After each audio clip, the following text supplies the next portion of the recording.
If you would please place all electronic communication devices on silent or vibrate. I'm going to ask Mr. Holmes to do our prayer, and then Mr. Doss will lead us in our Pledge of Allegiance. Mr. Holmes? Thank you, Madam Chair. Let's all stand if you don't mind. Let us pray. Father God in heaven, we just thank you once more and again for being so unconditionally loving of us in spite of our downfalls and our faults. Father God, we pray right now that you continue to strengthen this board along with the governance team as we make decisions on behalf of our students and our staff and our constituents. Father God, we ask for you to lead, guide, and direct us so that we will be on the straight and narrow path that you would have us to be on. We ask that you watch over the proceedings of this meeting. Father God, continue to show your love to us in our city, our state, and our nation. In Jesus' name we do pray. Let every heart say amen. Amen. Amen. I pledge allegiance to the flag of the United States of America and to the republic for which it stands, one nation, under God, indivisible, with liberty and justice for all.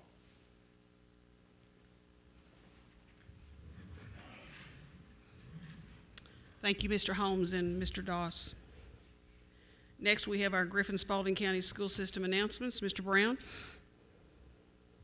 Thank you so much, Madam Chair. Tonight, we are favored to have one of our many scholars with us. We have Miss Maddie Murray, who is a rising senior at Spalding High School. Maddie is very active at Spalding High School. Maddie is a member of the soccer team, varsity soccer team. She's a member of the National Honor Society and the Junior Guild. And as a rising senior, she's already excited about college. She would love to attend either the University of North Georgia or the University of Georgia. And she would like to major in real estate. So we're excited to have Maddie with us this evening.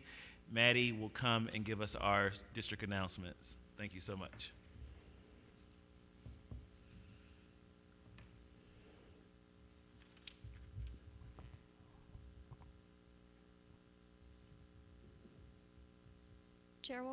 Chairwoman McDonald, members of the board, and Superintendent Simmons. My name is Madeline Murray. I am a senior at Spalding High School. I would like to thank the Board of Education for involving scholars of the district in the policy and legislative process. The announcements for the June 7th, 2022 Board of Education meeting are as follows. On Tuesday, June 21st, 2022, the Board of Education work session will take place at 216 South 6th Street, Griffin, Georgia, at 4 p.m. On Tuesday, July 12th, 2022, the Board of Education meeting will take place on 216 South 6th Street, Griffin, Georgia, at 6 p.m. New staff orientation and introduction of board and cabinet members will take place on Wednesday, July 20th through the 22nd, 2022. Our education celebration will take place on Wednesday, July 27th, 2022 at Oak Hill Baptist Church, 100 Lakeside Drive, Williamson, Georgia, 30292, beginning at 8 a.m. Griffin Spalding County School System Open House will take place on July 28th, 2022 from 3 p.m. to 7 p.m. The first day of school for the 2022-2023 school year is Wednesday, August 3rd, 2022. Governance team, cabinet members, and stakeholders, this concludes the Board of Education announcements for Tuesday, June 7th, 2022. Thank you. Thank you. Thank you, Madeline. And have a great senior year. Appreciate you being here tonight. Next, we have the adoption of the agenda. Any questions or comments? Madam Chair, I make a motion for the adoption of the agenda. All right, motion to accept. All right, we have a motion and a second. All in favor, please raise your right hand. All right, it'd be 4-0. Let the record show that Miss Barbara Jo Cook could not be with us tonight.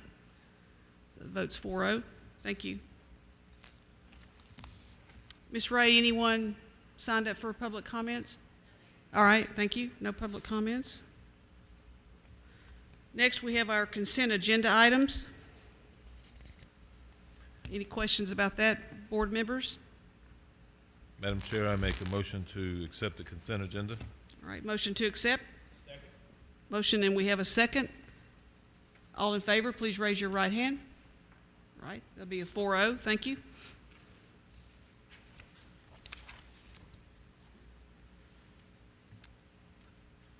Next, we have action items, the wireless ring network. Mr. Jones, thank you. Good evening, Madam Chair and board members. Good to see you again. The district recommends the approval of the co-share of the first phase of internet associated with the wireless ring circuit around Spalding County. The cost of this allocation is $75,000. The wireless circuit network will utilize the existing Spalding County towers as point-to-point nodes. The wireless circuit network will establish a core network around the county. If you'll remember, approximately a year ago, there was some negotiations or talk between the county, the Board of Education, and entering into a partnership along with the EMC across the state, and that has been re-looked at by the county, and a subsequent vendor at a lesser cost has been found for that. We're using American Rescue Plan funds for this, so it wouldn't be out of the general fund. And this information, which we provided an invoice to you as well, is what's due at this time. Based on that, it's recommended that the Griffin Spalding Board of Education approve the co-share for the first phase of internet associated with the wireless ring circuit network around Spalding County in the amount of $75,000. This is from ARP or American Rescue Plan funds. Are there any questions? Is there any time frame with this to be installed? Do you know the time frame? Madam Chair, may I? Sure. So this first phase has actually been completed. And if you're asked about when the entire process is to be completed, I have not been able to get that final date. I think it's a matter of employee or labor force availability and then the necessary infrastructure. Okay, thank you. Any other questions, board members? All right, do I have a motion? So moved, Madam Chair. Second. All right, we have a motion to accept. We have a second. All in favor, please raise your right hand. All right, thank you. 4-0. Thank you. Thank you, Mr. Jones. Chromebook purchase, Mr. Harper.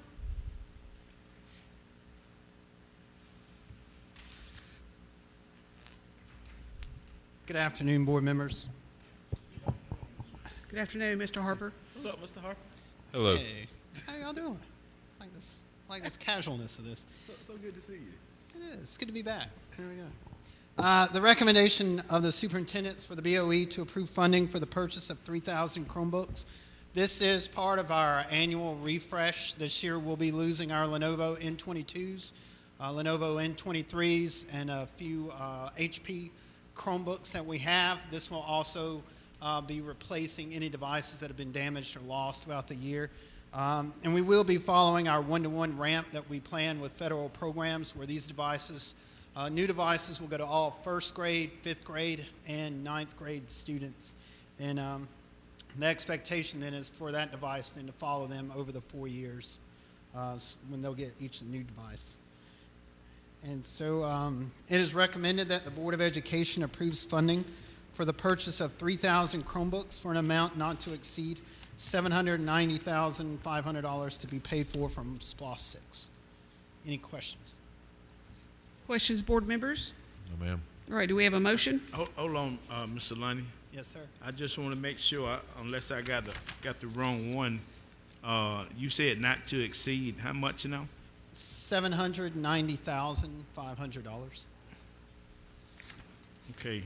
Now, there's another one in there for Chromebook warranties. Okay. I was looking at the wrong one. Okay, because that's next. Okay, I got you. All right. Yeah. All right, we good. Okay, thank you, Mr. Holmes. All right, do I have a motion? Second. All right, we have a motion and a second. All in favor, please raise your right hand. All right, 4-0, thank you. And Mr. Harper, the Chromebook warranty purchase? Yes, ma'am. The recommendation of the superintendents for the BOE to approve funding for the purchase of 3,000 Chromebook warranties. This is different. Normally, we do a purchase from one vendor for the Chromebook and the warranty. This year, we bid that separately because we were looking at some different services based on experiences that we've had with warranty providers so far. with one, their availability for parts, two, their timeliness of return of devices, and three, the process that we have to go through with that first year. Because for the first year of the device, the warranty is covered by the manufacturer.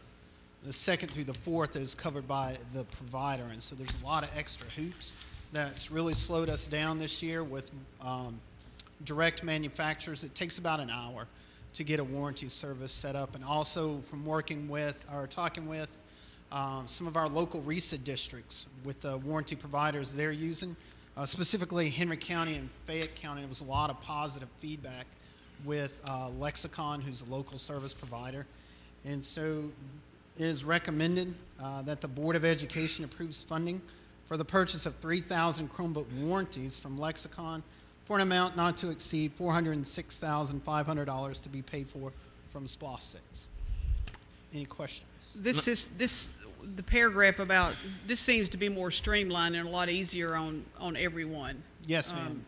So there's no duplicate work. Normally the schools put in a ticket, we take the ticket, Right. then we put it in their platform, whereas Lexicon integrates with our current ticketing system. So as soon as the teacher puts it in, Lexicon picks it up. And so they already have the work order on hand. Okay, that's great. Thank you. Yes. Any other questions? Yes, Comments? Lonnie, sir. how are we doing on the Chromebooks damage and loss as far as what we may have kind of predicted or? It's been consistent ever since we started our one-to-one where kids are taking home devices. We do see a large request for repairs as far as broken screens or missing keys. More so at the elementary levels where we see a greater impact there. But last time I looked at the numbers back in February when we were getting ready to rebid this and looking at our numbers, I want to say we could say about 35% of our devices had experienced damage, or even then if we start looking at users, we had multiple users. So it's not everybody, but it's a large number of the same students. Okay. Any other questions? All right, motion? Second. All right, we have a motion and a second. All in favor, please raise your right hand. Thank you. 4-0. Thank you, Mr. Harper. Is Dr. Greer here, or is Dr. Taylor doing it? Okay. All right, Dr. Taylor, LETRS training. Is that an acronym, I think? Is that Yes, correct? ma'am. I can't remember Letters. what it means. And so it's language essentials for teachers of reading and spelling. Got it. Yes, ma'am.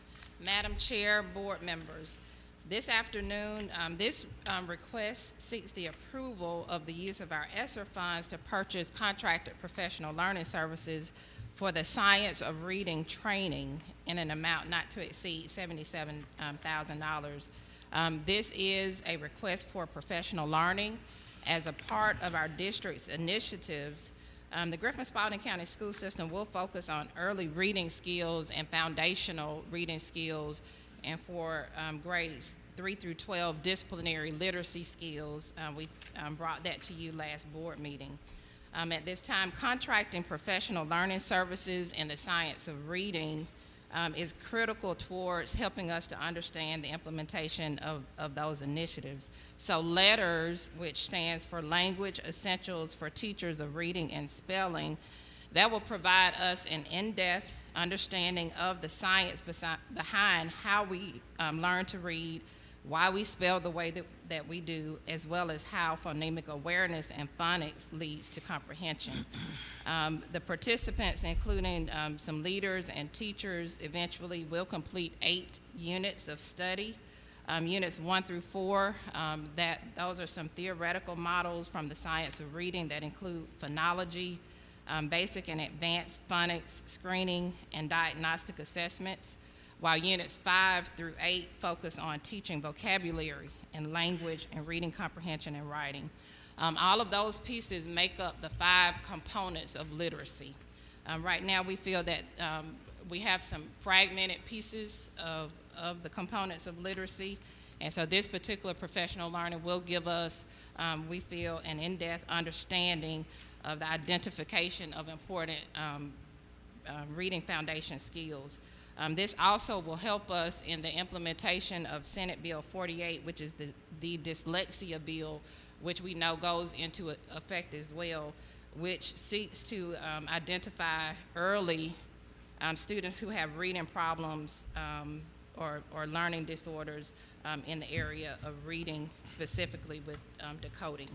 And so this particular professional learning, it would include those 8 units of study for 40 participants.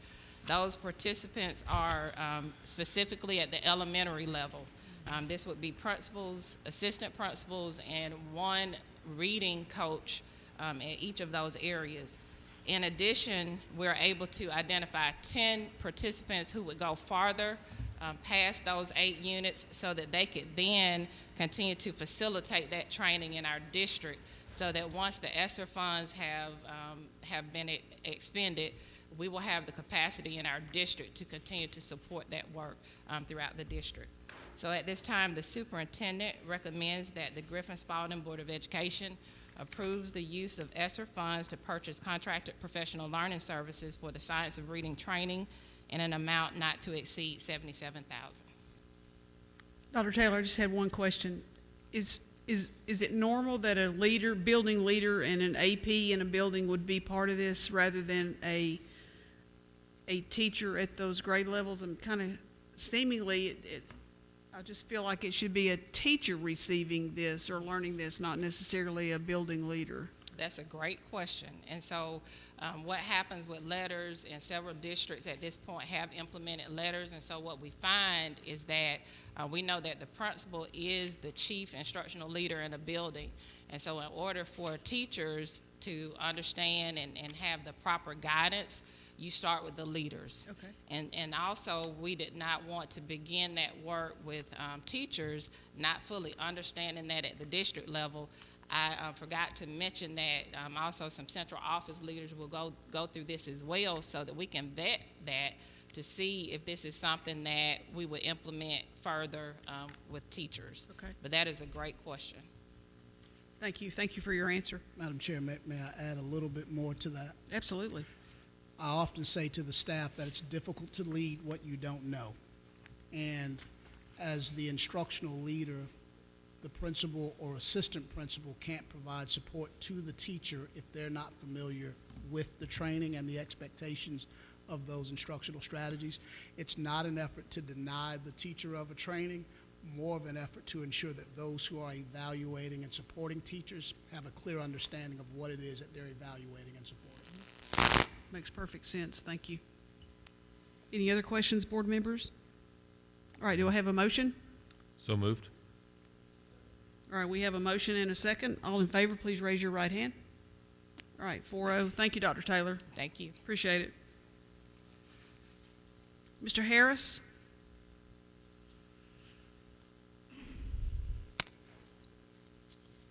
Good evening, Madam Chair, Good evening. Dr. Simmons, board members. Good evening.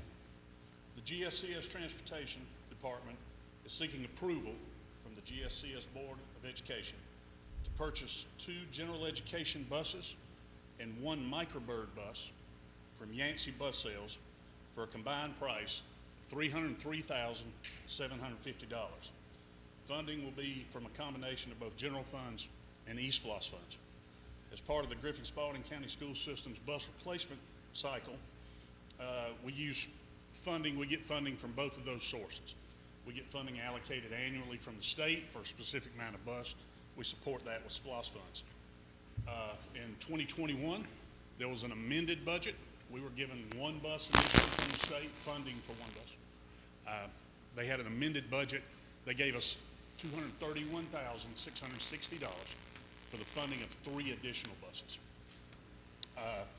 The district request is to secure those funds. They were sent in the form of QBE funds. Again, we utilize both SPLOS funds and state allotments. The cost of the bus is $303,705, $231,60 from the state funding for the specific use for 3 school buses, $72,000 will support that purchase from SPLOS funds. It is recommended that the Griffin Spalding Board of Education approve the purchase of 2 general education buses and 1 microbird bus from Yancey Bus Sales for a combined price of $303,750. Funds will be combined from both general funds and SPLOS funds. Any questions, I'll be glad to answer.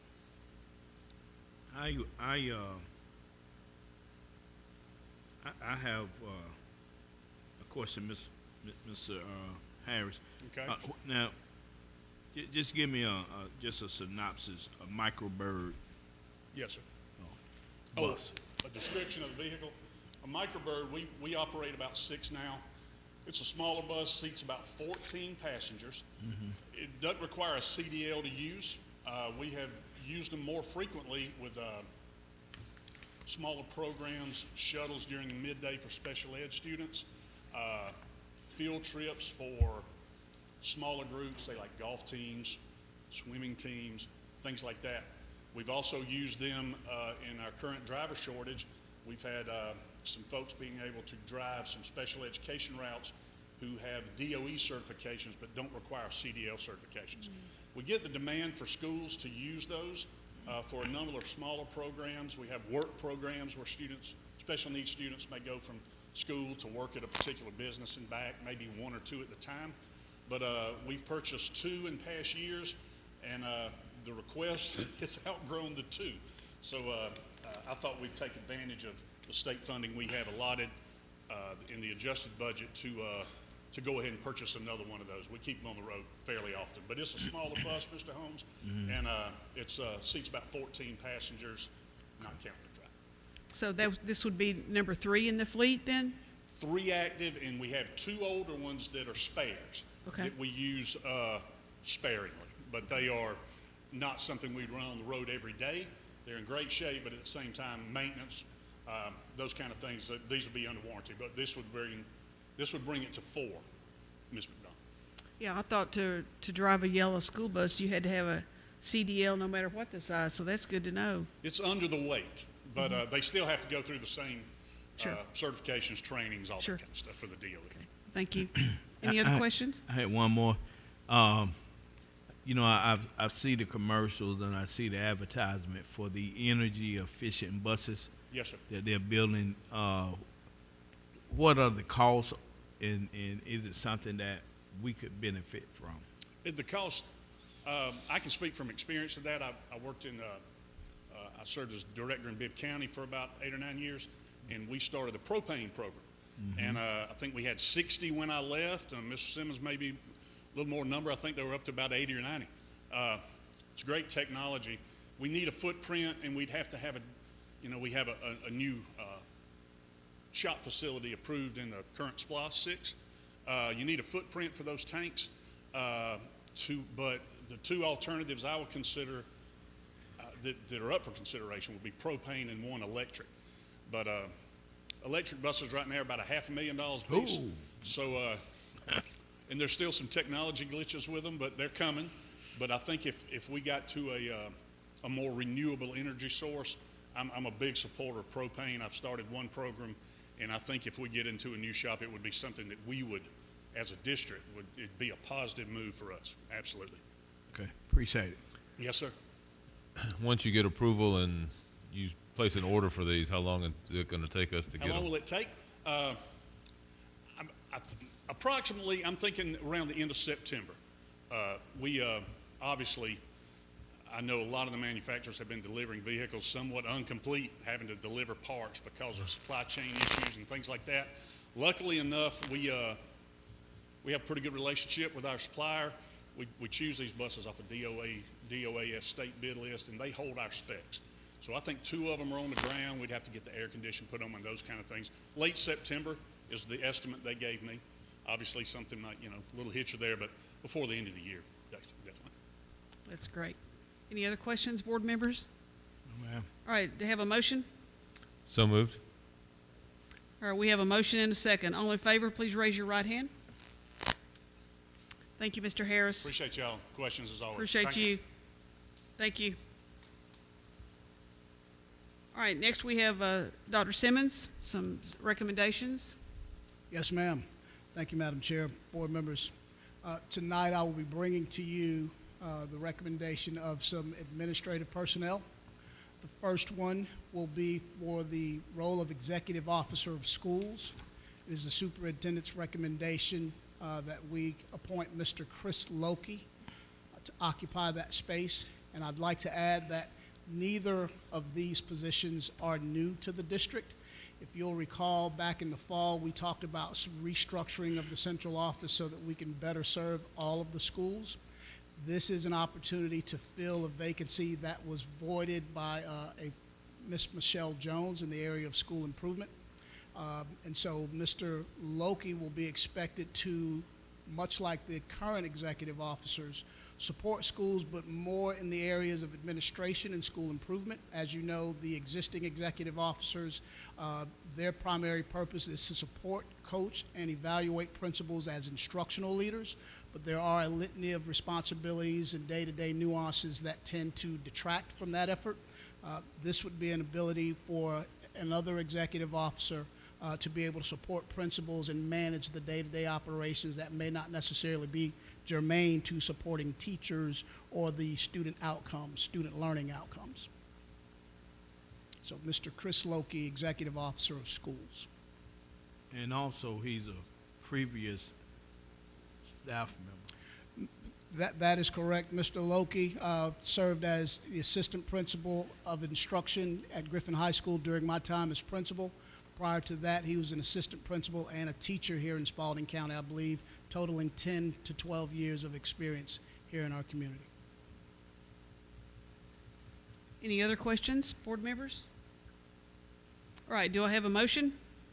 So moved, Madam Chair. All right, this is for the Executive Officer of Schools, Mr. Loki. Second. All right, we have a motion, we have a second. All in favor, please raise your right hand. All right, be 4-0. All right, thank you. Dr. Simmons? The next position, Madam Chairman, is the Director of Leadership and Professional Development. Again, this is not a new position. This is a part of the restructuring. As you know, the district's vision statement is to have a distinctive brand, develop strong leaders, and operate great schools. This helps us operate distinctively with regards to the development of leadership, as well as maintaining and growing our professional development program. Part of the restructuring was to move professional learning out of teacher and leader effectiveness and put it into the warehouse of human resources, as I do believe that the growth and development of our employees is a function of human resources. Dr. Tanya Steele currently serves as the Director of the Director of Professional Learning in Virginia. She also has 10 or more years as a principal in both Atlanta Public Schools as well as Clayton County. We believe that she will be able to come in and collaborate with our existing Director of Talent Management to ensure that all of our employees have the ability to be developed as leaders, whether it be in the field of school-based leadership or district office leadership, whether it have anything to do with student outcomes or teacher or student support. This is an opportunity for us to make good on our vision statement. Thus, the recommendation is Dr. Tanya Steele to assume the role of Director of Leadership and Professional Development. All right, we have a motion. Second. All right, we have a motion and a second. All in favor, please raise your right hand. All right, 4-0. Thank you, Dr. Simmons. Yes, ma'am. All right, Mr. Jones, the 2023 budget presentation.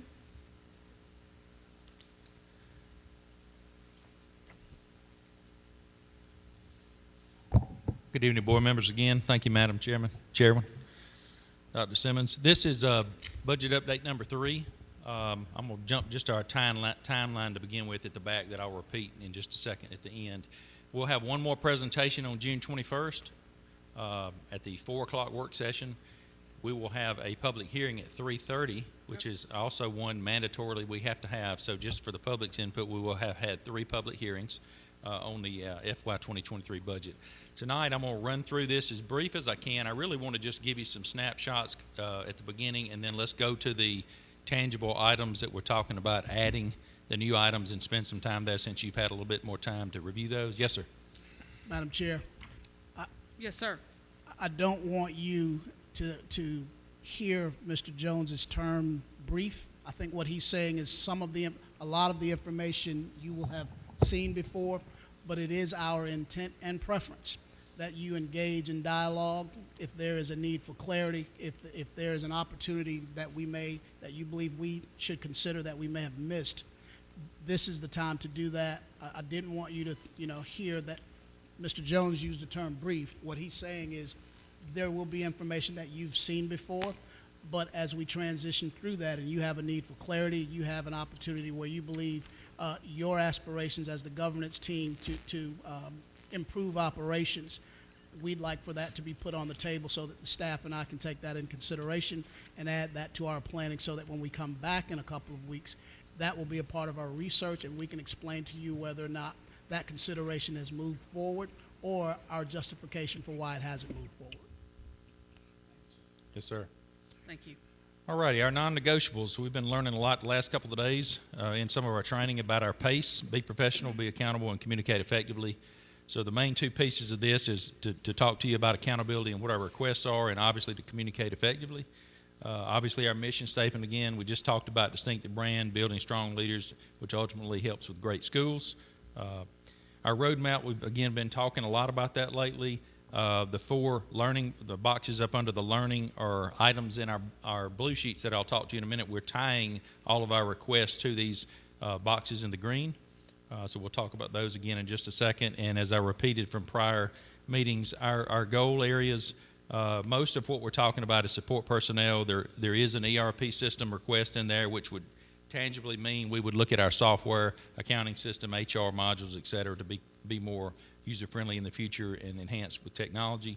We'll talk about longevity supplements, salary study as well, now that you've had a little bit of time to review that. And then obviously we've already purchased a learning management system called Canvas, but we do have it listed for transparency because it's an FY23 item. These figures have not changed since the last couple of presentations. I just wanted to tell you for the final one on June 21st, the only thing that potentially could change would be the general fund appropriated amount. This is the spending amount. And again, this $102 million is simply a $3.5 million markup from our revenue projection. If you'll remember what I told you in the past, there's a chance that our CARES 2 monies, which we're using to balance our budget last year, we're going to try that again this year with the state.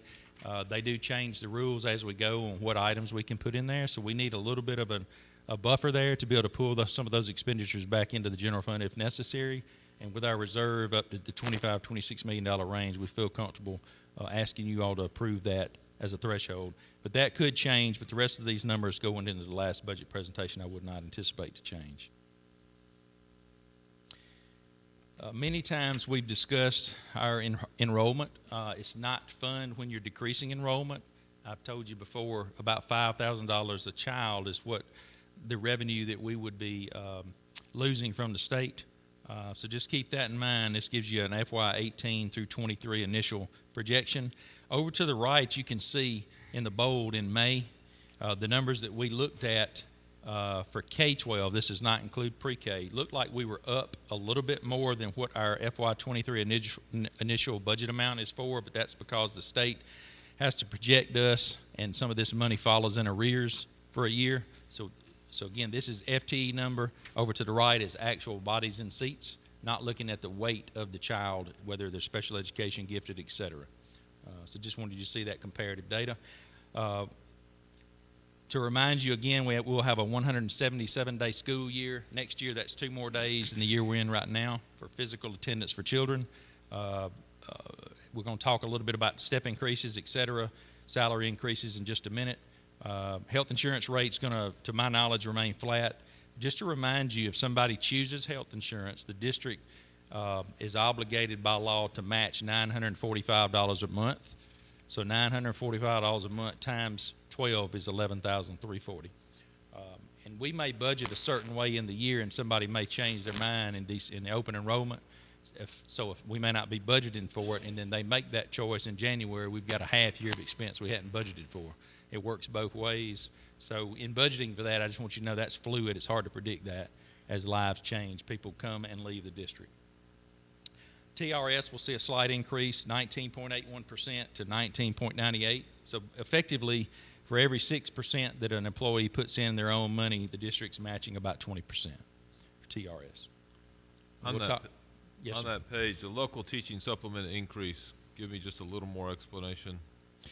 What I mean by that, and again, we're going to talk about it on the blue sheets in a minute. If we for certified staff, if we give teachers a $2,000 increase, their local supplement inherently goes up anyway because it's based on a percentage of that. We'll talk tangibly about that in just a second. Sure. Thank you.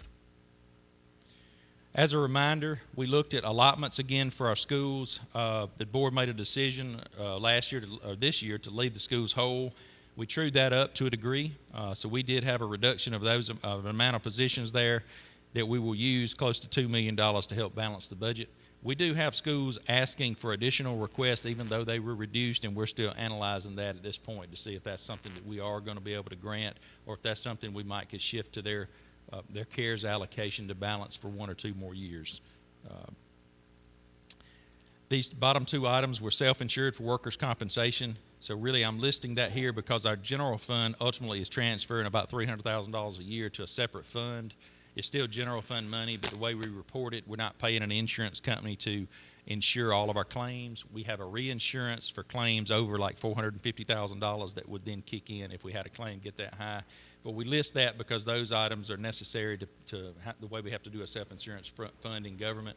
And pre-K, just want to remind you, a lot of districts do not pay the pre-K employee teachers the same as the K through 12 teachers. I've been in a district that differentiated. Our district here has chosen year after year to do that. So to do that, we're paying more than we're funded the way the state pays us back. So that's necessary to keep funding that as a transfer. So again, that's $3.5 million I alluded to earlier. There's no more science to that than a revenue projection. Again, I'll have a meeting lined up with Ms. Hollums early next week. She's out of town the rest of this week at a conference. I'm going to verify some numbers with her and get her opinion on that.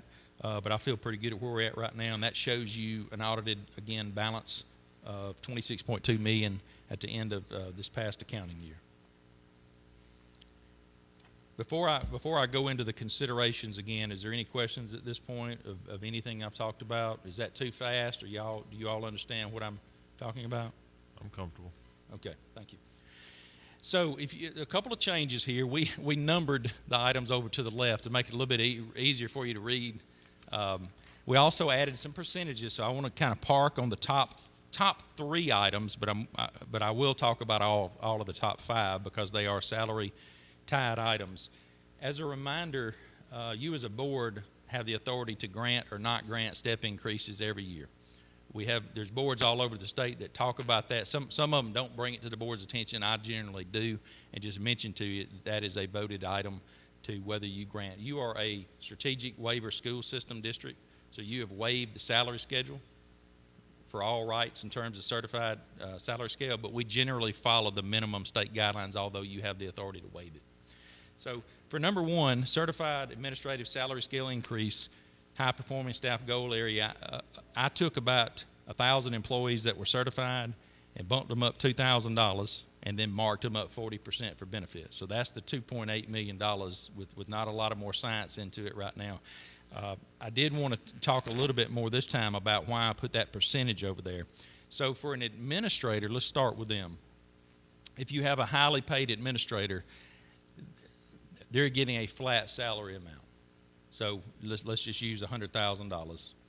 That's going to be a 2% increase for that employee. $2,000 increase on a $100,000 salary, that's 2%. If you take a certified teacher that may be starting on the salary scale in the 30s or 40s, a $2,000 increase on their amount of salary might be 4%. You see what I'm saying? As you mature from 0 years to 23 years in our pay scale, you're going to go up on a percentage basis. So anywhere from a high and a low that I just explained, an employee in a certified status would be between 1.5 and 4%. That's based just on Governor Kemp's recommendation for the $2,000 increase for salaries. I'm going to run through these first couple 3, and then I'll stop again and see if you got a question, because you may want to tie them together. So annual step increase, and I put the word COLA in here because I feel like as we're getting data from other districts, there's not consistency of what that term is. So for my purposes of tonight, cost of living adjustment is the step increase for an employee. It's not the 2,000 plus the step plus another 2%. Okay, so for purposes of this, this would be normally around $800,000 a year. When I look at the certified salary scale, and I'm just making up step 1 to step 2, they're normally somewhere in around the 2.7% range. There are some steps that on the state salary scale that you go up in years of service, but your salary doesn't go up. There are some lateral years, so I put an average of 2.5 to 3%. But for normal, just if somebody's going up a step, it's going to be around 2.7%. Okay. In our compensation study, I want to actually point your attention to the good, better, best on this. We felt it necessary, some of these figures changed, but we felt it necessary to list all 3 options for you all. So when we presented this to you, there were actually 3 options. The good was only impacting a certain amount of jobs in the biggest amount of need. So it wouldn't have been about 4 or 5 job categories affected. The better was going to be treating everybody with the same percentage amount all the way across the board, which in a non-salary study year, you might have directed us to give people a 2% increase, which would have incrementally affected people differently, but it would have been the same percentage. And that would have been one of the recommendations of the salary study to consider. The best option was looking at folks in job-specific categories, measuring them against the counties that were talked about, and actually impacting those job categories, and not just doing it straight across the board. So this will be the one at this point that we're requesting as the best, but the number's a little different than was in your budget book. Your budget book was actually bodies in the seats at this time. So we know we have vacancies. The salary study looked at positions that we felt that we had in general available, and that's where the number is at. It's about a $1.4 million number, and I marked it up for benefits, so my number's probably a little bit high, but it's going to be approaching more the $2 million range. So therefore, if you remember your last version of these sheets, we didn't have them categorized at the time. So good, better, best gives you all 3 options. What Ms. Battle talked to you about was actually option 2, but it's listed on here as your best. Okay? I'm going to stop right here because those are the main 3 pieces of this whole conversation tonight that the superintendent needed to get a little bit of clarity on. So could we take any questions at this time? I want to be sure I heard you correctly. So the best option under number 3, I just lost my train of thought. You mentioned Ms. Battle, and I can't remember what you said. In her presentation of the executive summary, there were 3 options. Option 2 is what we were recommending to you, and that's what's in your budget book with the per person or per job analysis. It's listed on here as the most expensive as best. So it's the same one that's in your book. The dollar difference is because we looked at all positions, not just who's in seats at the time and what they're making. Gotcha. So, because this one is really important to me. And I think we know why. To recruit and retain, we have to do this. I want to be sure that we are compensating employees that have been here for many years, that have received very little. I mean, I can relate to that as a former teacher, but we're not talking about me. We're talking about our people. This includes secretaries, plumbers, bus, nutrition, custodial. Who have I left out? Parapros? Parapros? Yes, ma'am. So the best figure under number 3 includes the entire family of GSCS. Yes, ma'am. And it's to my understanding that all positions, even if they grade it out satisfactory at the current time, are receiving some increase. Every single position will receive that. And in addition to that, I didn't mention this earlier. I think I did 2 weeks ago. Even the jobs that top out on 21 years for the classified schedule, we've added 4 additional steps to that scale. So somebody that may have been topped out for years will receive some increase, period, and then the step. Okay. So that's a good thing. That's a new awesome. thing. Okay. Madam Chair, what Mr. Jones just talked about, that the adding of the steps to our most veteran employees, that's item number 4, the longevity step. The key takeaway for the compensation study is all of our classified employee job families, all of them. Another key takeaway is we wanted to ensure that we could offer, regardless of our level of competitiveness. You may not remember, but when we met with this firm, I was given the option of simply researching, being able to compete, being highly competitive, or leading those counties.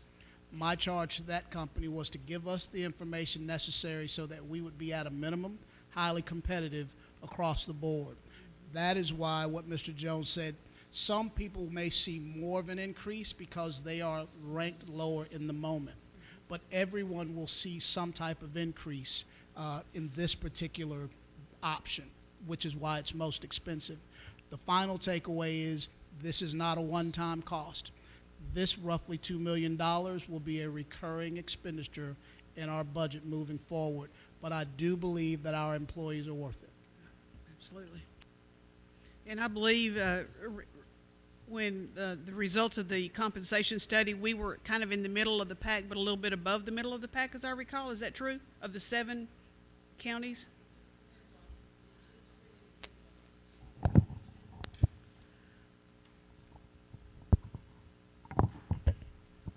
Good evening. Hey, Ms. It Battle. just really depends on a particular position. Okay. Like one job classification may have been highly competitive. Sure. Another may have been ranked 3. So it just really depends on the position. Mr. Jones, I know you were saying the steps were gonna go up to 25. Let me clear that. Let me say that Yeah, again. say that again. Dr. Simmons referred to number 4, but number 3, the study itself for classified, that's embedded in number 3, 4 additional steps for classified. And then number 4 is talking about something additional for certified. So we actually have both items going on that we're trying to add or recognize employees that have been here maybe topped out for a long time. Okay. Okay. Just want to get a little clarity on that because maybe some maybe listening may have Yes, sir. interpreted it like I did, but thank you for clearing that up. And we know employees are want communication on this, and as I'm looking at you, Dr. Simmons, we're wanting to make sure that you all are comfortable with this because June 21st we're going to give you the recommendation, and then on June 22nd, Ms. Battle's office, along with us, but the majority of with the compensation specialists and their efforts will be to start communicating to job classes. We had some good training at the admin retreat last year with Mr. Ballard and some of Mr. Harris and some of his group. They have questions. They have a majority of employees impacted by this, and we realize it's very important that we start getting communication now. Sure. Thank you. Okay. Number 4, just to touch on that again, this was something we had talked about in the past. I want to explain good, better, best to you. For certified employees working past a certain amount of years, we felt it necessary to bring a recommendation to recognize them as well. So the 100,000 represents in the good a $500, a better is $1,000, and a best is $1,500. So pegging that as approximately 200 employees, that's where I'm coming up with the $300,000, 150 to 200 employees. And that was if all of that amount was getting that at one time. That number may be high, but again, I don't want you to focus on the number so much as just the topic. You know, if you're comfortable with that, as we're recommending that type of process moving forward to help with our retention efforts. And is this one 4 additional steps also? Or is it not? Because I know that the number 3 we said was 4 additional steps.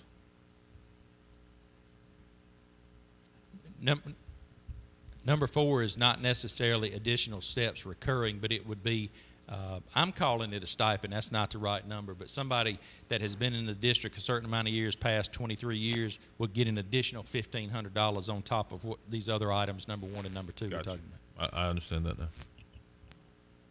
Yeah, more like a supplement, longevity supplement. Okay. Yes, sir. But those $3 amounts represent our ability to show you different ways of coming to that. The superintendent is going to feel most with the best version, but for right now, those are the $3 amounts we're looking at. And we're looking at that being a reoccurring annually. Okay. And number 5, to kind of wrap up our salary items, we felt the need to recognize the public service school employees that are not eligible for TRS.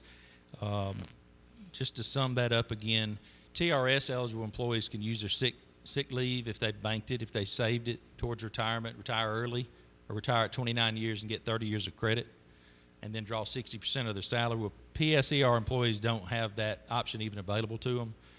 So again, for retention efforts, we felt like if we could incentivize employees to retain their sick leave, not only would that help them on the back end, but it would also cut down on sub costs for us during the year, keep people who are employed here.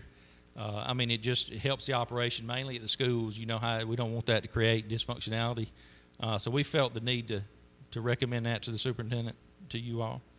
Am I doing that justice? Yeah, so it's really just an added benefit for non-TRS covered employees, and it would be payable at the point of retirement. So we reviewed all of our employees that have sick days and quantified it. And so just for an example, we have some people with almost over 250 sick days. And when they prepare to retire, those days are what we call forfeited. So it doesn't apply towards service. This is just a way to add a benefit to incentivize and to reward our retirees. So it would just be payable at the point of retirement. Help somebody say, how sick am I? I said it helps somebody say, how sick am I today? Exactly. Gotcha. I just think that's a great thing. You know, it's I'd go for that, you know. I think that's great. Thank you, Ms. Battle. So those are the five items. Is there any more questions on salary steps? Is everybody clear? Again, with your budget book, we have that analysis under tab 6, and we have proposed salary schedules. The superintendent, after this meeting, we recognize that we're still looking at data from other school districts. So we will come back on the June 21st meeting with this probably as a recommendation, but I may be asked to look at still what other districts are doing. We're still receiving information to see if we're even ability to be even more competitive. But for right now, we're comfortable with this at this point. Okay? I'll go through the rest of these. Number 6, most of these have not changed. Procurement, budget and procurement analysis. I changed the title on that. Again, that's to look at procurement through the district and help in the budgeting cycle. But we envision more of a central person to be able to abstractly look at bids for multi-tiered departments throughout the organization. For myself, that could have been the copier bid that came to you all when I went out last year. We had done that with Josh Griffiths and analyzed that, but that would be given to that person. Audit services, some of the construction services, lawn maintenance, whatever it is throughout the service. I'm just making stuff up. If it's not, where Mr. Harris talked about buying something on the state contract, it could even look at that, even though he's already purchasing on something that's approved from the state. But we talking about the whole organization for you all to understand what we're looking at. Madam Chair, may I? Board members, I'm going to ask that you just be mindful of the goal area. I'll share with you procurement is a process.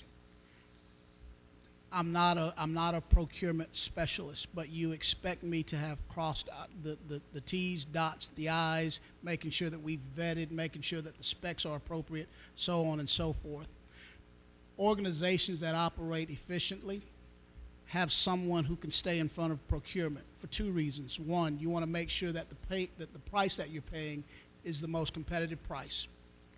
That's one. But 2, when you put an RFP out or when you request a bid or something to that effect, someone has the ability to think through and work with the staff to ensure that the specs within that bid meet the needs of the organization.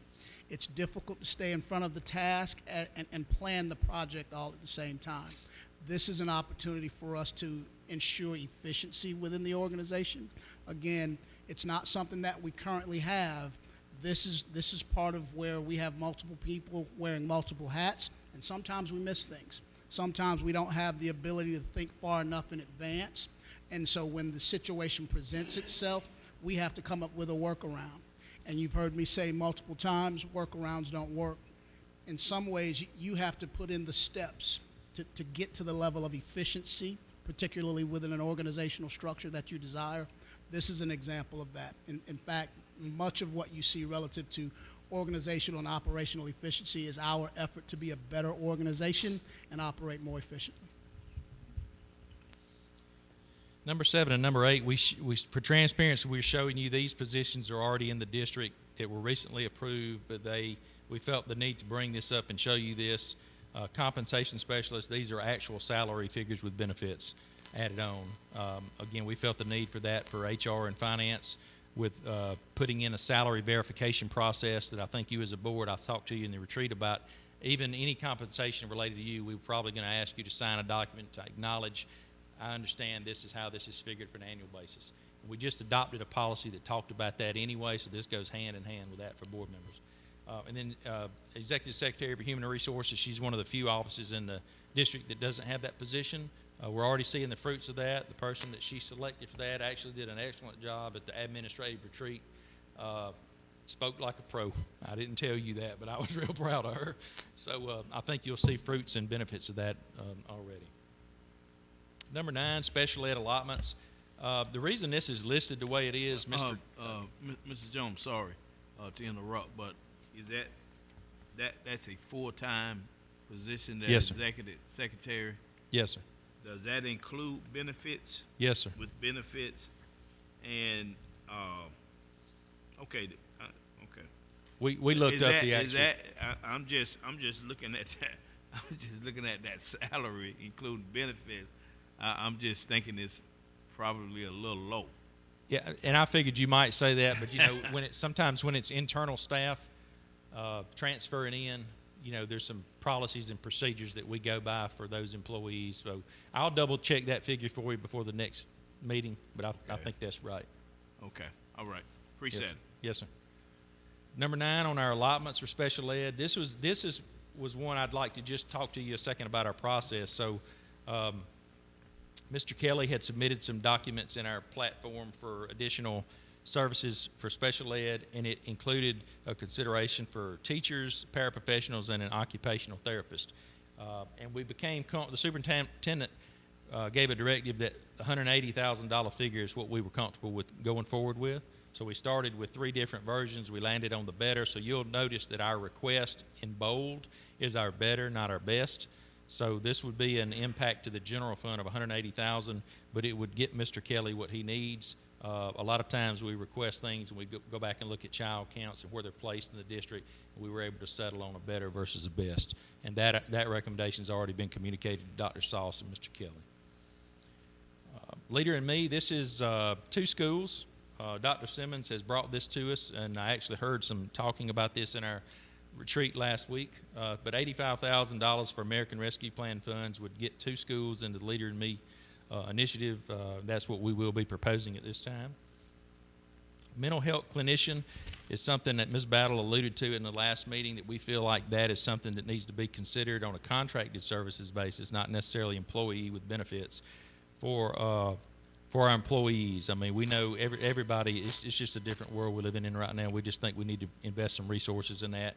And by using ARP funds, if that's not necessary in subsequent years, that can go away. It wouldn't be in the general fund. So that's on what that the request position, Mr. Jones, is that going to be that a person that's doing like intake interviews and referring them, or they're going to be actually clinically treating them? Right. So we've identified a process similar to the way we have workers' comp. If someone's hurt and they need medical treatment, they can choose. We pick a physician to send them to. So this clinician, this mental health clinician, will be available for us by phone. They'll do the intake. They can give us the fitness for duty response for the employee, and then refer that employee to either outpatient or inpatient services. Okay. Like for instance, just giving you a scenario. Let's say a staff member has a mental health emergency on the weekend, and they go to the ER, and what their process is, they have a pet team. How would that person that's on our staff, how would they be injected into that process? Well, they could be referred by way of a toll-free number, and then that individual, our clinician, would then follow up with that employee. Now, if they go to the ER, then the ER would more than likely make that referral if they were identified as in crisis. Right. But if they're discharged, then we'll connect them with our mental health clinician, who will Okay. then follow up to make sure that they get the services that they need. Okay, all right. Appreciate that. Okay, we're on number 12. I mentioned this to you last couple of meetings. We have changed the funding source to American Rescue Plan. I do have it embedded in the general fund with the total $3.5 million markup, but for now, we have that as a part of our application, so we changed with the state for our ESSER 3 ARP funds, and so we changed that to the right to ARP. And actually, we bumped the number down to $900,000 because you as a board annually appropriate budgets. So the $1.5 million would have been another year of service fees and et cetera, and we can do that in our ARP funds, but since this is an annual budget document, we're recommending the $900,000. So that was the reason of the variance in the figures. Number 13, Droplet. This is a forms innovation platform that Dr. Simmons brought to our attention to consider. $40,000 is a one-year amount. We're actually looking at a 3-year amount, but for today's presentation, the $40,000 would be a 1-year commitment, and that's unlimited forms. That's why that's in the best. The good and the better was if we only appropriated a certain amount of forms, and you're talking $3,000 or $4,000 or $5,000 for each time we call them. So unlimited would be 40. So that will be the recommendation, probably going forward for the June 21st meeting. So that probably, as I recall, that does away with paper products. Is that correct? It just kind of streamlines Most of them. There's a everything? multitude of forms. Okay. Yes, ma'am. In many ways. What you didn't know is prior to my arriving, I think I signed 45 different documents relative to personnel matters this evening. And the reason that I had to do that, because if I'm not in the office tomorrow to do that, the workflow stops. I appreciate my role, but my signature should not impact our employees in that regard. This is an opportunity for the workflow to continue, whether I'm in the office or in my garage. Okay. And that happens quite a lot sometimes. You're exactly right. It stops that process. And, I didn't look at it like that, but I'm glad you explained that. So number 14, you all have already approved in a previous board meeting, but it's an FY23 item, Canvas Learning Management System. It was on our previous sheet. ClassLink, we talked about that last time. That's an efficiency item that synchronizes some of our platforms and our sign-ons, et cetera, with some of our software integrated products.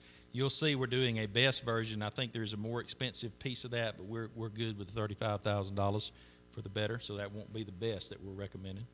Kick-Up modules, Dr. Taylor talked about this last meeting. It's a professional learning system that you all approved last year. This is some additional professional learning modules for that, and this will go hand in hand with the new employee that's coming in for that role. They'll be able to integrate that throughout the district. Number 17, let me explain a little bit more why this still says miscellaneous school requests. So we had a school improvement process where we met with each school individually this year. We were going to do that virtually like we did last year, but then we decided to do it in person. So most of us attended every single hour to hour and a half long meeting with the schools, and they were asked at the end of their presentation, they did a full-scale budget. They also did a PowerPoint. At the end of their PowerPoint, they were asked to list any requests that they would like for the superintendent to consider recommending outside of their consolidated title funds, their general fund allotments, et cetera. So we had 12 or 13 of them ask for something. So I have basically the list of things that they were asked for. I just don't have them listed on here because they would just be extensive, and we're currently going through whether or not that's something that we want to recommend to the board. Some of the schools receive school improvement grant funds that others don't. I believe there's 5 schools that receive an additional amount of allotted funds, not general funds, and we feel like that some of those requests can be funded from that pot, for lack of a better way, so we're not listing them here. So if you'll just be patient with us, we may come back and that item is not on here for the next meeting. If we can find a way to fund that outside of the general fund. I've got meetings and a discussion I had with Dr. Taylor earlier today about that we're supposed to, when we get back from this conference, have further discussion about that. So who decides what school A gets or does not get? Because that's one thing, this board has been united about, is that finally let our leaders lead, finally let our leaders purchase items, support things for the demographics that they serve. So who decides what school A doesn't get? Madam Chair, don't take this the wrong way, but you and I do. And what I mean by that is at some point, I will ask you to approve or adopt a budget. What you will end up having to do is help me to determine if you're willing to go into portions of the fund balance that we may not have gone into previously. I'll remind you that part of our decision relative to the community eligibility provision was that some of our schools may be negatively impacted with title funds. I shared with you that in some ways that's the district's responsibility to ensure equity in that regard. However, we don't want to create a practice in which we offer solutions to all requests without some type of meaning of being fiscally sound. And so that's why in my effort I'm trying to go slow to go fast, recognizing where we are economically, the conversations that are being discussed in the K-12 space around what funding may look like in the next 2 to 3 years. Whatever we do in this regard, we'll either need to be able to go cold turkey and stop doing it or sustain it. And what I'm trying to do now is figure out what might we be able to do that we can sustain, or what short-term intervention might we be able to provide to schools. But to succinctly answer your question, you get to decide. The schools make the recommendation. I bring to you what I believe we're capable of doing and a cost associated with it. So would school A, once we are in the process of making this decision, would school A be able to communicate with you guys? Okay, I want A and B, C and D I'll get next time? Yes, ma'am. Would that be an option that they would have? That's what they're doing now. Much of those costs are associated with staff. Some schools are asking for additional reading support teachers. One of our schools is asking for an additional security officer. One of our schools is asking for an additional content teacher. What I'm still working through as the data comes back, is this a need that you have in the moment, or is this a long-term need that we need to be prepared to support you with? Because what you don't want to do with schools is give them the impression that you're able to support a solution today that you're not willing or able to support tomorrow. That has a negative impact on the school, the students, and the staff. Okay. That's why we're putting it out this way. Should the board decide, give schools what they want, I will simply give you what that cost is, and you and I will figure out how to sustain that cost, if we can sustain that cost. Madam Chair, a good example of that would be in a lot of our budget meetings, and they were good. They were a process for me to learn them to learn me, Dr. Taylor to see us asking questions on behalf of the schools as well. So with the ESSER 3 ART monies, $32 million, each school was getting an allocation annually of monies. And then they're also asked or given, I believe it's 2 positions within those monies and with an allotted amount. Some of the schools are coming in underneath a dollar amount because they're not having to pay for benefits. For example, if it's a retired teacher. So some of the things we're looking at is, can we give schools more flexibility in the ART funds where these items that you're not seeing the position names could be funded with those. Mm-hmm. And so therefore, that's not in here.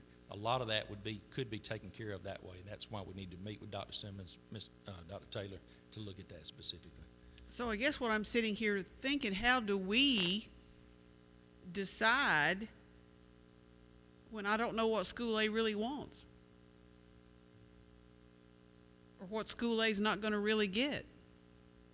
So does that make sense? It does. What I've asked Mr. Jones to do, he's given me the data. prior to the adoption, I will share with you specifically what those requests amount to. I'll also share with you that the number of 350,000 is beneath what I believe the cost will be, because that represents about, I think if my memory serves me correctly, 7, maybe 8 schools. If you take on average $120,000 for a new position, you'll see that even the 750,000 is actually less than what it would cost on average if we did a salary and benefits of 120,000.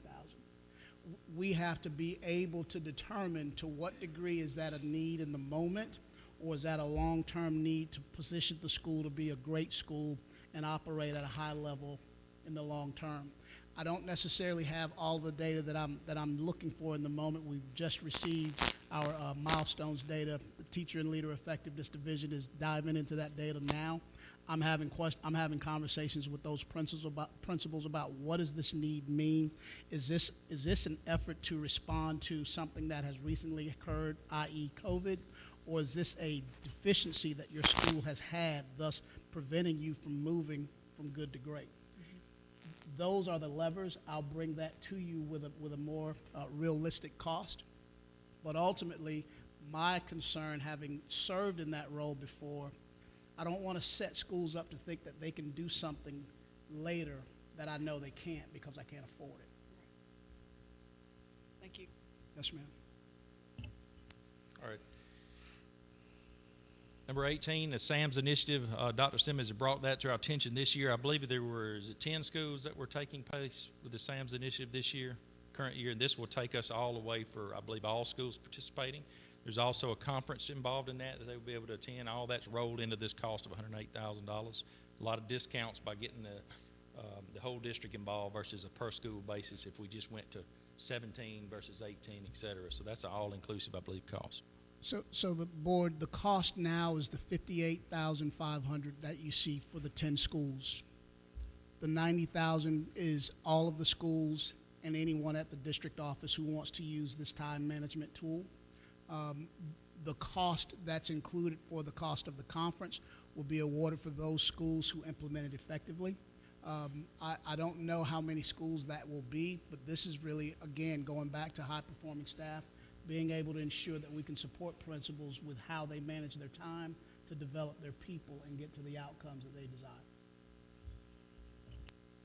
All right, and we tried to do a good job on the next 3 items to point Mr. out. Jones, can I ask? Yes, I'm sir. sorry. Yes, sir. On number 17, just wondering why I haven't seen a combination of the funding. Why is number 17? Have the general form and the art form funds. You see what I'm saying? Yeah. Right. Let me take you back to last year. We had went ahead and showed, I believe there was 5 schools that we had listed that wanted something in addition to, which is going back to Ms. McDonald, what you were just asking about.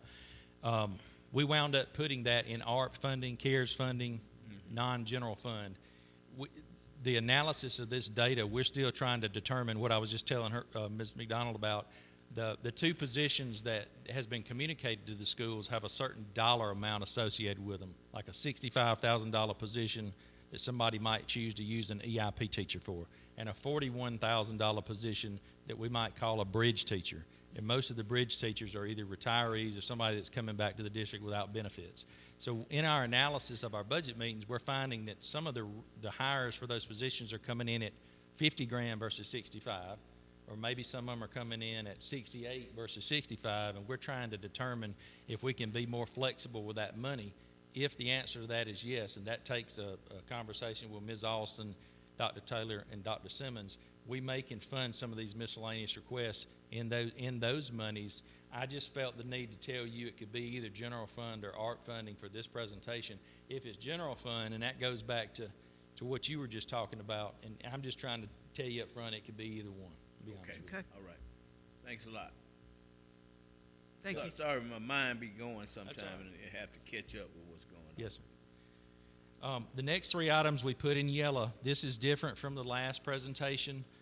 These are 3 distinct ads per the board's conversation with Dr. Simmons. So Safety and Security Director, We're only using a $120,000 figure because we don't know what a salary for that. We don't have that job description in our district as of I think Ms. Battle's been looking into that. $60,000 for better would be a part-time person. So no other theory than that. A 49% or half-time at 60, that's with benefits, or a best at 120 full-time. Truancy officer, the same thing, 60, 120. And then fine arts coordinator, that was something that we talked about. We wanted to put that. We were looking at coordinator positions in our district on the administrative salary scale. So we wanted to list those three. We haven't gone any further with that yet other than listing it to the board and to get your feedback for that. Is truancy really an issue? How big of an issue is it here? Yes. I mean, I'm sure that it is, but I don't recall ever being told how bad it is. So, Dr. Sauce, I'm going to let you grab the mic and define truancy, and then I'm going to talk a little bit more to the board. But be concise, if you would, please. Yes, sir. In the state of Georgia, truancy is defined as someone who has a student who has 6 or more unexcused absences during the school year. What's the percentage of our current enrollment that would be classified or defined as truant? As we concluded the 2022 school year, that percentage was approximately 53%. 53?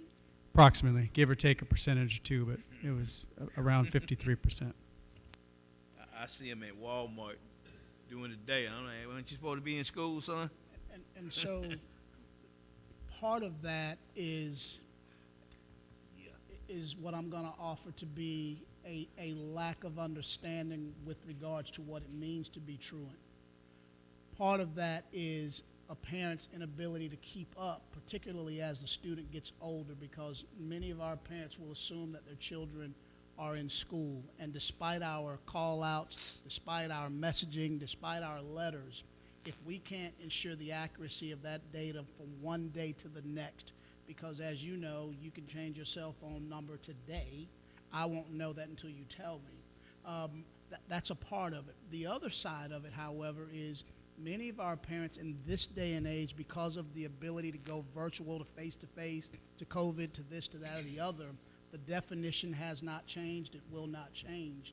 We can't teach who we can't see, and you can't learn if you're not in one of our schools.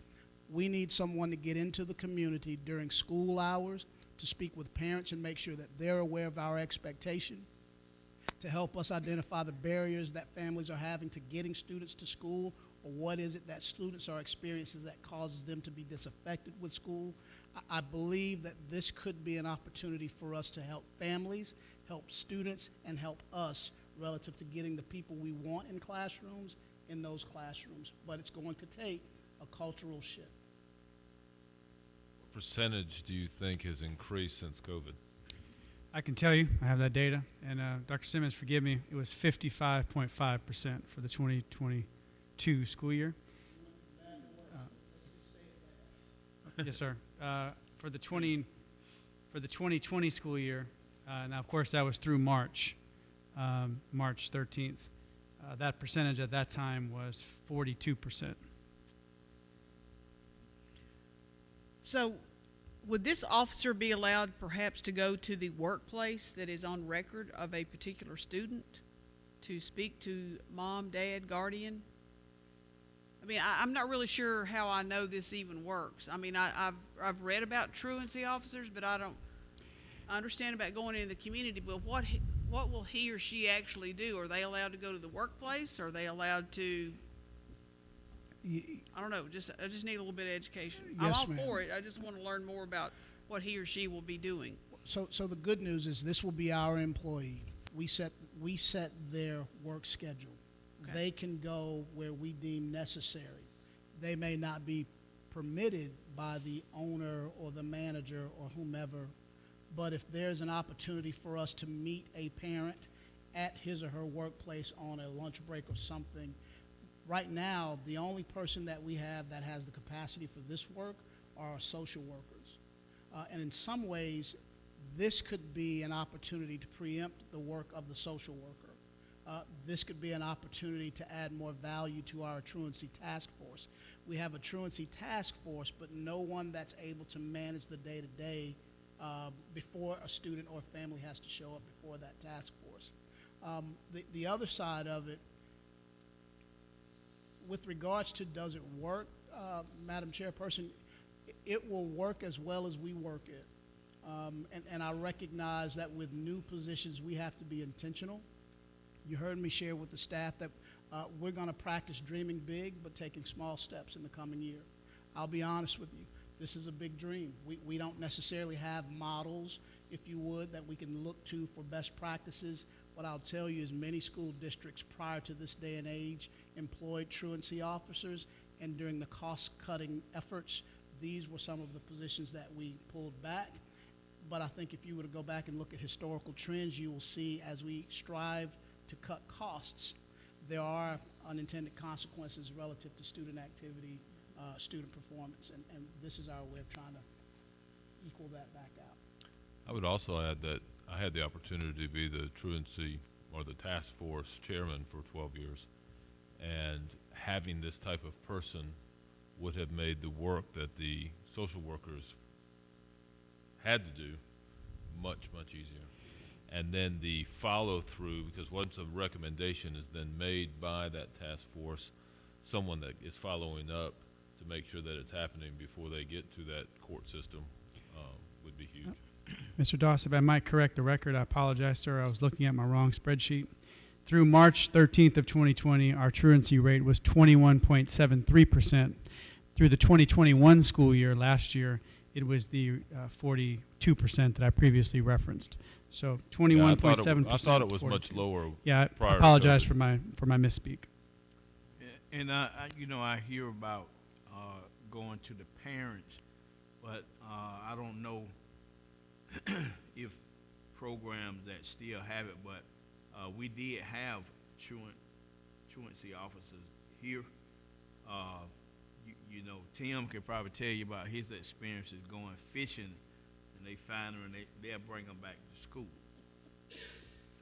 So it's not always just going to visit the parents. They'll bring the kids that should be in school. They'll bring them back to the schools as well. No, I'm just shocked. I would have never guessed it would have been that high. So, yeah, there's a great need there for sure. Can I hear a little bit more about the thoughts behind the fine arts coordinator? So I've had the opportunity to attend several of our fine arts programs. Dan Heath wrote a book called Upstream, and the purpose of the book is for you to identify problems before they occur.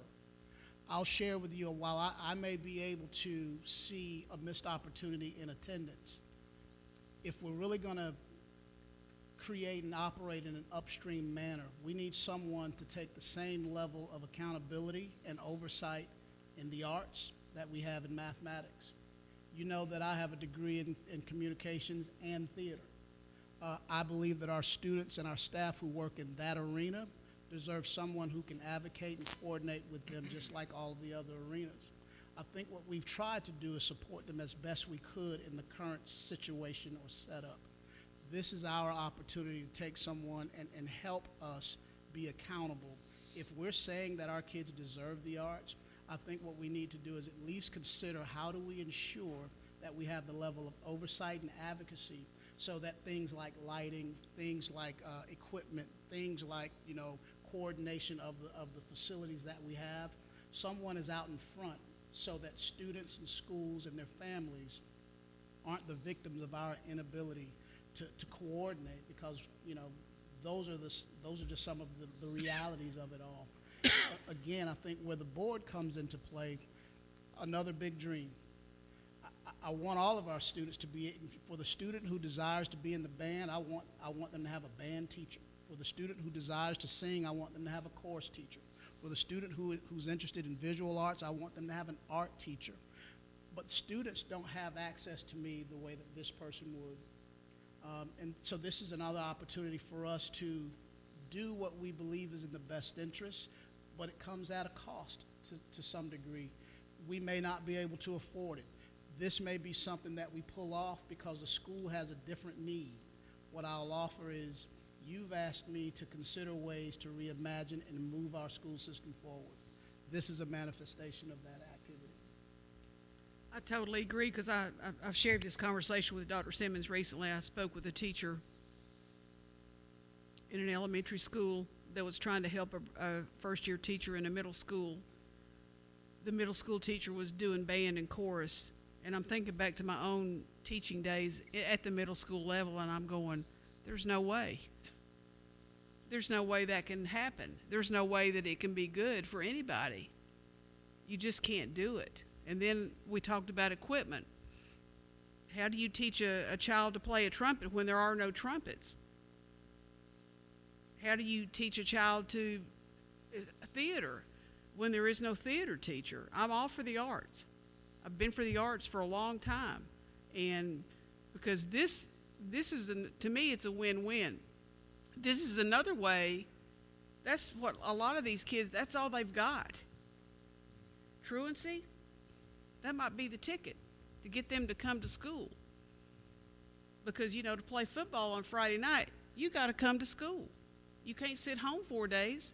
You got to come to school and be accountable. It's no different in the arts, in my opinion. I'm all for this, because when I spoke with that teacher, what? But we gonna get better? What is it, small steps, what? Dream big, small steps? So I'm all for the arts, because I think it just helps kids in ways that the adults in this room can't even imagine. I've seen it with my own eyes, so I'm all for this. Thank you. Well, I know a guy that's initials is BJ. I'll let you figure out who that is. I was called that earlier today. Big J? BJ. Me. BJ? Me. I'm talking about me. I can remember in 5th grade with a middle school band director coming over and recruiting me, and I played the trumpet and became a section leader in high school. So I'm glad to hear. And I know it's bigger than band. We're talking about arts and everything, but I appreciate that. Appreciate that feedback. Any other questions on the 3 yellow items? That's great. And the last item is a professional leadership program that Dr. Simmons has brought to our attention from the University of Virginia, approximately $93,000. So that will be also part of a recommendation that we will make from ARP funding. Excuse me. Let's get back to this.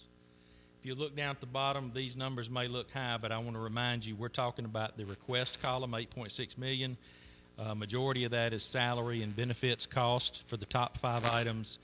And then in addition to that, those salaries go to multiple funds based on where their general ledger code is that they're funded. Some of that will be federal, nutrition, et cetera. And then the other items, specifically the $900,000 software request item, we're proposing that out of non-general funds. So this is not just a general fund figure. I just want to remind you of that when you're seeing this recommendation. The rest of these slides, again, I'm happy to go through them. They have not changed one iota. Special revenue, which is our grants, the nutrition, which Mr. Wheeler's program will be on the community eligibility provision for next year. Debt service fund, you have no debt, so that's a 0. Capital projects, approximately $14 million. I talked to Mr. Ballard about that number, and here was a summary of some of the projects per spliced. The receipts are still remaining on. And so in summary, again, some of the items I mentioned earlier about the potential of the salary increases, the 177-day calendar, et cetera. We'll continue to monitor on that last bullet before we come back in for the last meeting and the public hearing on the 23rd. And our timetable, again, you'll be asked to adopt a general fund budget on June 21st at the 4 o'clock meeting. We will have a 3:30 prior to that public hearing, which at the 4 o'clock we will recommend the budget. And after that, we will start the communication process, pending salary study approval, et cetera, and certain other compliance items that we'll have to do. And then we'll move into the millage rate conversation after that. So is there any questions at this point for me that I've not addressed? Yeah, I wanted to ask about the last one, number 22, the partnership for leadership in education. How would that work in conjunction with development personnel and resources that we have internally? Yes, sir. So, Mr. Holmes, the Partnership for Leadership in Education is a program that's facilitated by the University of Virginia. How can I say it? It's really a school transformation model. That work would include up to 5 of our schools who are ready to make the next jump towards sustained improvement. As you know, we have 5 persistently low achieving schools. We also have relatively new principals.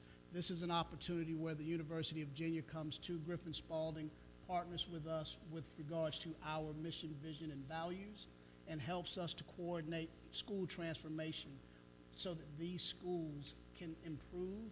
I'm not going to say faster, I'm going to say deeper so that we can transform and sustain that improvement. That's what that program is about.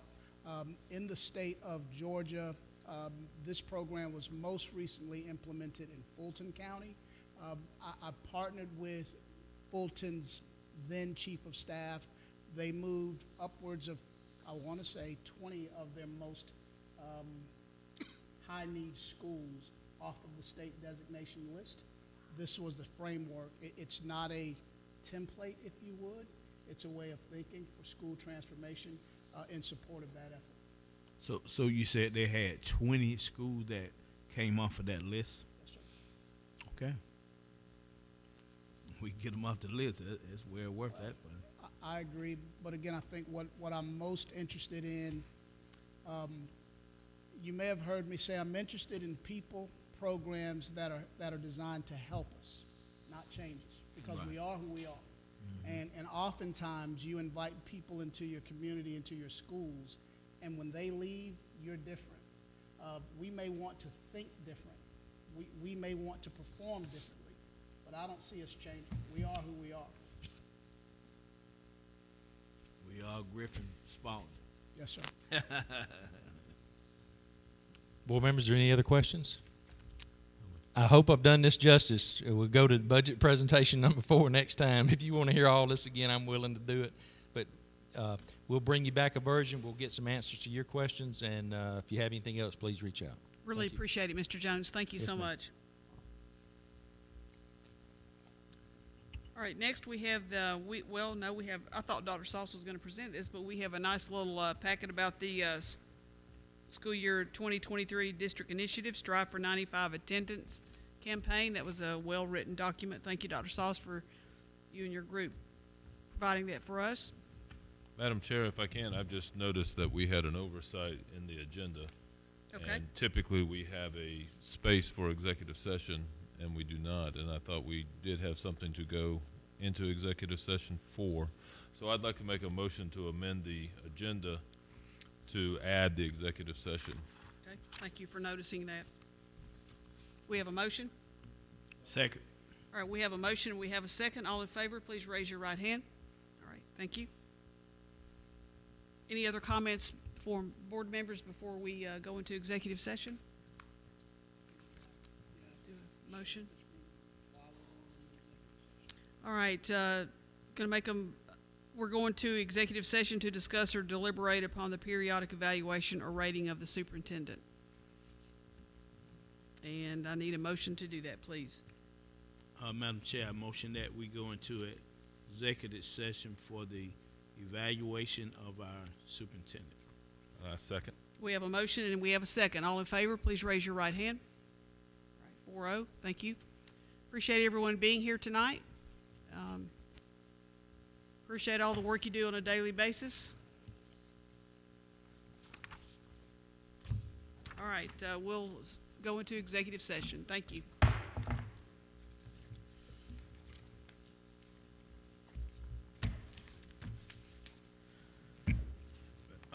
Madam Chair, Yes, sir. when we come back,